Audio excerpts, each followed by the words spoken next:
basically create all of our pre-rolls, and then we hand apply anywhere from a 0.2 to a 0.3 of rosin to the outside of our pre-roll. And the reason we did this is infusing the inside actually creates a very harsh hit. So you have to really understand what strain of rosin you're using to use it on the inside and the amount that you can actually infuse the inside.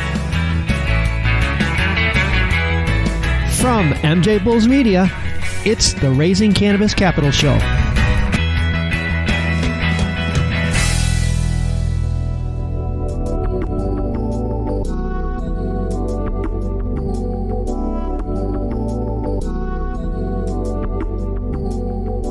Today on Cannabis and Corona, we have another cannabis entrepreneur whose company is gaining momentum during the COVID-19 crisis, Matt Trautt from CLSICS.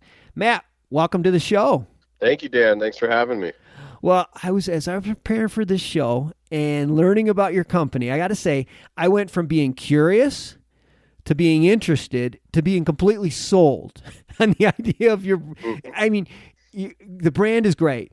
And I thought today, what a good way to take our audience kind of through that same journey. So I want to start off with what made me curious, and that's you create pre-rolls that contain rosin. Before we get too deep into it, let's start off by explaining to our listeners, especially a lot of our new listeners, what rosin is and what are the benefits.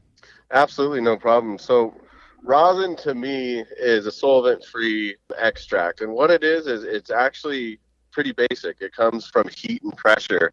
But what it does is it really captures the essence of the plant. So you get your terpenes, all your cannabinoids, everything in your extract. There's a lot of other extracts out there that only capture delta-9, THC content, things like that. In my background of smoking cannabis, it's all about the terpenes, and that's what I wanted to capture. Mm-hmm. So it's a combination of pressure and heat. Correct. Pressure, heat, and timing. Every plant squishes a different yield, it squishes a different color, and it all is depending on your heat, pressure, and timing. Okay.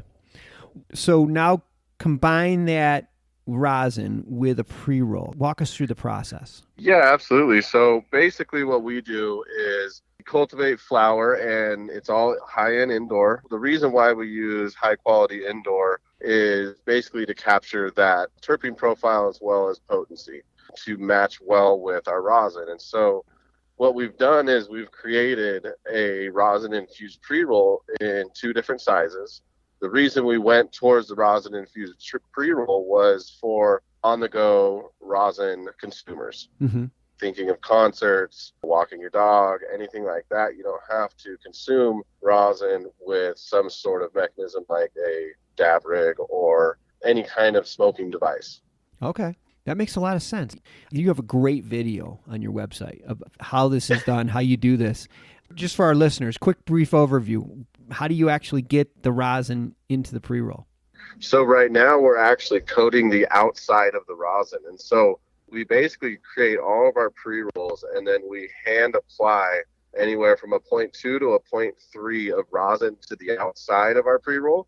And the reason we did this is infusing the inside actually creates a very harsh hit. So you have to really understand what strain of rosin you're using to use it on the inside and the amount that you can actually infuse the inside.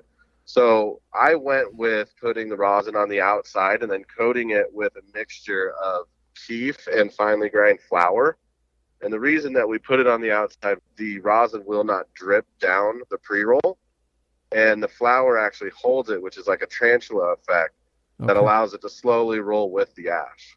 Man, that is so cool. And this is just through trial and error? Is that how you figured that out? A lot of trial and error and a lot of R&D. I mean, what's so cool about this is that you're essentially created a whole new product category.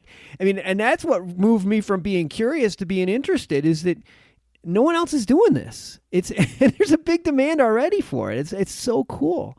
Absolutely. Thank you. You're selling it right now through dispensaries. Is that the plan, is to just keep adding more dispensaries to your network to expand your reach? Yeah, absolutely. So we're a San Diego-based company. We've been here forever. And so our plan to expand is through San Diego County into the Southern California dispensaries, through dispensaries that we've worked with for the past 3 years. And then we want to pick our top qualified distributors that can represent our brand, because a lot of it is, yes, the product's amazing, but our brand and our vision and our goals need to match our distributors. So we're looking for distributors in LA and Northern California that can represent our brand as long as our product. Our expansion into Northern California is looking about maybe a year away for CLSICS to have their facility there, as well as in San Diego. So we're looking for partners basically just for distribution into the Northern California market. I want to take a short break to play you a preview of our next episode and to thank our sponsors. Our overall general mission is to mitigate somebody's adverse events. So make sure that somebody can avoid an adverse event. So there's a pothole in the road, we're going to tell you that there's a possibility of a pothole in the road, don't step in it. So by avoiding those, we can suggest to somebody that they can have an optimal experience with cannabis. Tune in to Raising Cannabis Capital on Sunday to hear Len May from Endocanna. And now let's get back to today's show.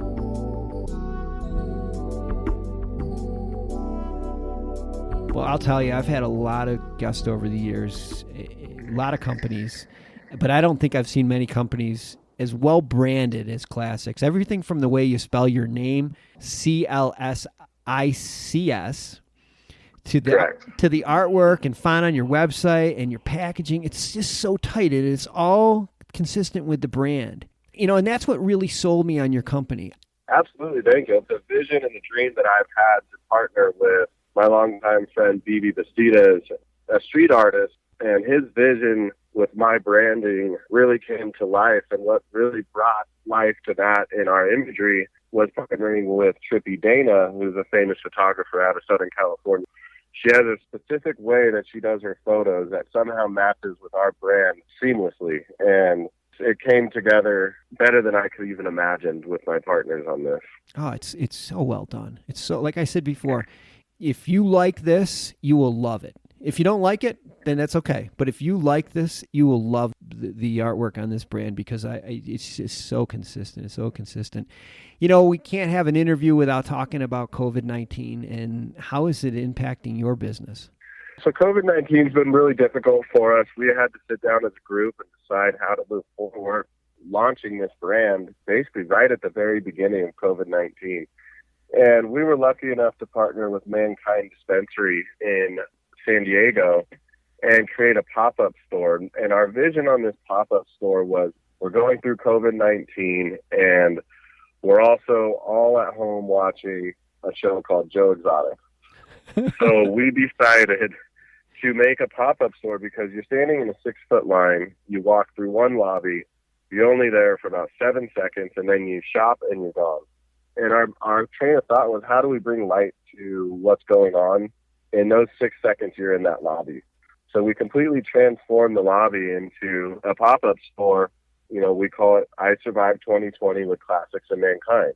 There's a place you can take a picture with a pop-up tiger that looks like Joe Exotic. And it also has, you know, I Survived 2020 with the toilet paper rolls. And there's little kind of things of what we're going through. And we made a lot of swag, T-shirts, coffee mugs, things like that, tote bags.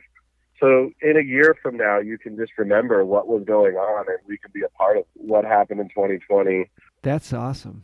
I mean, it's not the best time for most businesses to launch, right? But I don't think it's affected you guys. I mean, it's like, from what I understand, things are going very well. As far as expansion goes, moving forward, even though we're in this shadow of the corona, what are your plans? So the expansion for the brand is to get across California, bring what we believe a beautiful lifestyle brand across, and get out there clothing brands that people want to wear alongside with it. And another expansion is we're really investing in helping other cannabis companies with our white label services to be able to create bubble hash and pre-rolls for them so that they can expand their operations into our territories as well. I think bringing Northern California and Southern California together and helping each other out is going to be a part of our expansion. and really focusing on our product, our brand, and supporting this industry with our white label services.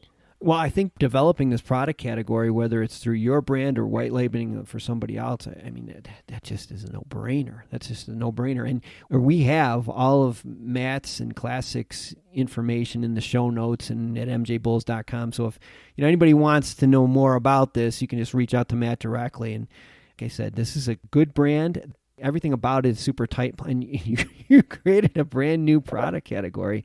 I would like to say stay tuned to see our live rosin jars that are going to be coming out here in about 4 to 6 weeks, and the new artwork from BB and photography from Trippy Dana. We're really going to try to hit the market and show them something even above and beyond what we're already doing. Oh. Well, I'll look forward to it. Please send it to me, too, so I can make sure we have it on our website. Matt, thanks for being on the show today. Absolutely. Thank you, Dan. I appreciate the time.